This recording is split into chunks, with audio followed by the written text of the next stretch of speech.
안녕하세요. 수박거 탁기입니다. 오늘은 중국 역사의 첫 번째 단추, 바로 사마천의 사기봉기 중 하봉기를 통해 왕조의 기원과 몰락을 살펴보려 합니다. 덕으로 시작해 천명의 논리로 귀결되는 그 거대한 서사 속으로 함께 들어가 보시죠. 본격적인 이야기에 앞서 하봉기가 역사적으로 어떤 위치에 있는지 알아볼까요? 사기 앞부분에 나오는 오제봉기가 신화의 시대를 다루고 뒤에 나오는 음봉기가 각골문으로 증명된 역사시대를 다룬다면 하봉기는 그 사이, 즉 신화와 역사의 경계에 존재합니다.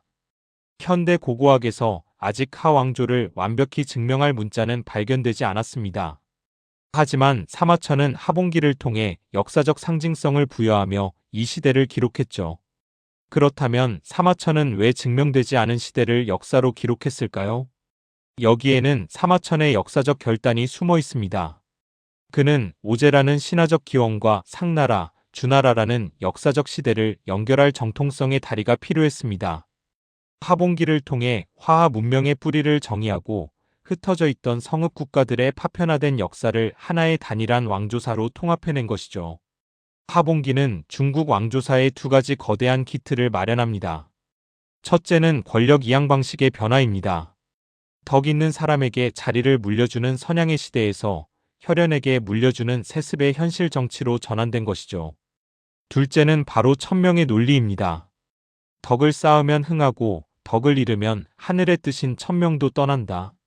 앞으로 3000년간 중국 역사를 지배할 이 원리가 여기서 시작됩니다. 이 하왕조를 연 인물, 바로 치수의 영웅이자 덕의 화신이라 불리는 성왕, 우임금입니다. 그는 단순히 홍수를 막은 기술자가 아니라 도덕적 리더십으로 백성을 구원한 인물로 묘사됩니다. 우임금의 성공은 아버지 곤의 실패와 대비되어 더욱 빛납니다. 아버지 곤은 9년 동안 둑을 쌓아 물을 막는 방법을 썼지만 결국 실패하고 처형당했습니다. 이는 능력과 덕이 부족한 통치의 말로를 보여주죠.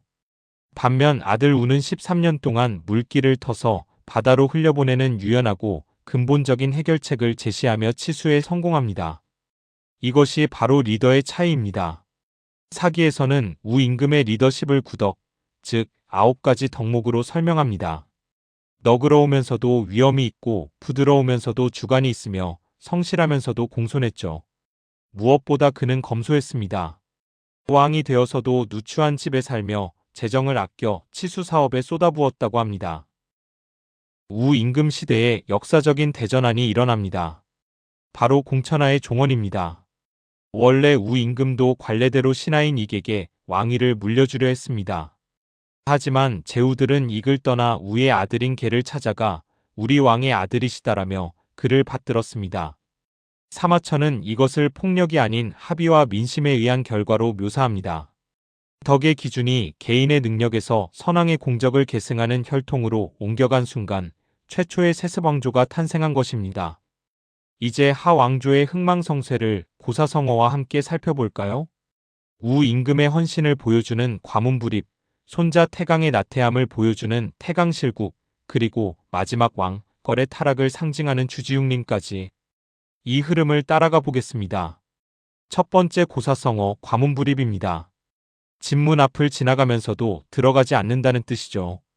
공적인 임무를 위해 사적인 일을 철저히 희생하는 성군의 책임감을 상징합니다. 전해지는 이야기는 정말 대단합니다. 우임금은 치수 사업을 하는 13년 동안 3번이나 집 앞을 지났지만 한 번도 들어가지 않았습니다. 아내가 아이를 낳는 울음소리를 들었을 때도, 갓난 아들이 손을 흔들었을 때도, 심지어 10살이 된 아들이 옷자락을 잡아 끌었을 때도 일이 끝나지 않았다며 뿌리쳤다고 합니다.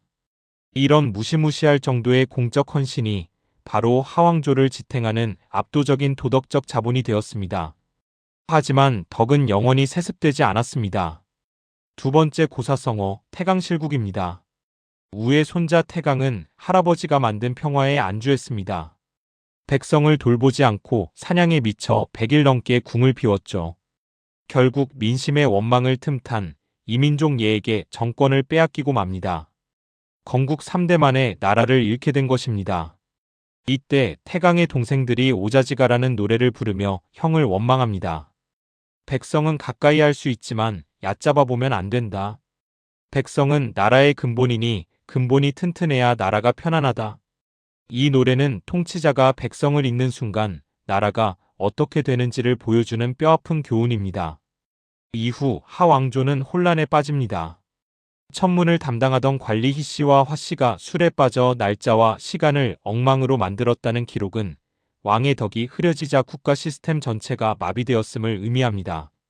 사마천은 이 시기 별다른 교훈이 없는 왕들의 기록은 과감히 생략합니다. 그에게 역사는 단순한 연대기가 아니라 덕치 흥망의 메시지를 전하는 수단이었기 때문이죠. 다행히 하왕조에도 희망은 있었습니다. 바로 소강중흥입니다. 나라를 빼앗긴 상태에서 유복자로 태어나 도망자 신세였던 소강. 그는 흩어진 유민을 모으고 힘을 길러 마침내 역적을 몰아내고 왕조를 재건합니다. 덕을 회복하면 천명은 다시 돌아온다는 것을 스스로 증명해낸 것이죠. 그러나 평화는 오래가지 못했습니다. 멸망의 전주곡 공갑왕이 등장합니다. 그는 음란하고 귀신 섬기기를 좋아했다고 기록되어 있습니다. 왕이 덕을 잃고 미신에 빠지자 제후들이 하나둘 등을 돌리기 시작합니다. 내부 분열이 시작되고 훗날 상나라 탕왕이 등장할 배경이 만들어진 셈입니다.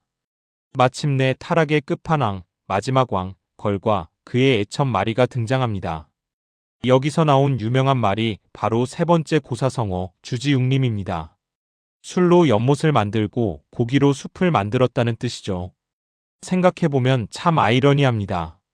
시조인 우임금은 물을 다스려 백성을 살렸는데 마지막 왕은 그 물을 술로 바꿔 백성을 착취했습니다. 완벽한 타락이자 반민생적 행위의 결정체였습니다. 폭주하는 거랑에게도 충신은 있었습니다. 관룡봉이라는 신하가 백성을 이롭게 하고 재물을 아껴야 한다고 간언했죠. 하지만 거랑은 그를 무참히 살해합니다. 쓴소리를 하는 시스템마저 붕괴된 겁니다. 나중에 나라가 망하고 쫓겨난 거랑은 내가 탕을 미리 죽이지 못한 게 후회스럽다는 유언을 남깁니다. 끝까지 자신의 도덕적 잘못은 깨닫지 못하고 정치적 실수만 탓한 것입니다. 결국 하상혁명이 일어납니다. 상나라의 탕왕은 하늘은 덕을 잃은 군주를 버린다며 군사를 일으켰고 이것은 중국 역사상 최초의 역성혁명이 됩니다. 덕을 잃은 자는 더 이상 군주가 아니다. 혁명의 정당성은 바로 여기서 나왔습니다. 하왕조의 역사를 인물별로 정리해 볼까요? 창업주 우는 공을 위한 희생으로 덕을 세웠고 아들 계는 민심의 지지로 세습을 정당화했습니다. 하지만 손자 태강은 안일함에 빠져 덕을 잃고 실덕 나라를 위기에 빠뜨렸죠. 이후 소강이 고난 끝에 덕을 재건해 중흥을 이뤘지만 후대인 공갑은 덕을 어지럽혔고 마지막 왕 걸은 덕이 완전히 파산하며 멸망에 이릅니다. 이것이 바로 사마천이 말하고 싶었던 덕치 순환론입니다. 우의 축적, 태강의 망각, 걸의 고갈, 그리고 소강의 재건. 천명은 고정된 것이 아니라 덕의 유무에 따라 끊임없이 움직이고 순환한다는 거대한 진리를 보여줍니다. 하봉기는 우리에게 묻습니다. 민봉과 헌신의 길을 걸었던 우의 길을 갈 것인가? 사리사욕과 폭정의 길을 걸었던 걸의 길을 갈 것인가? 왕조의 운명은 혈통이나 무력이 아닌 통치자가 지금 당장 덕을 실천하느냐에 달려있다는 이 메시지, 수천 년이 지난 지금도 여전히 유효해 보입니다. 중국 역사의 첫 단추 하봉기를 통해 본 덕과 천명의 이야기 어떠셨나요? 오늘의 수박겉핥기는 여기까지입니다. 시청해주셔서 감사합니다.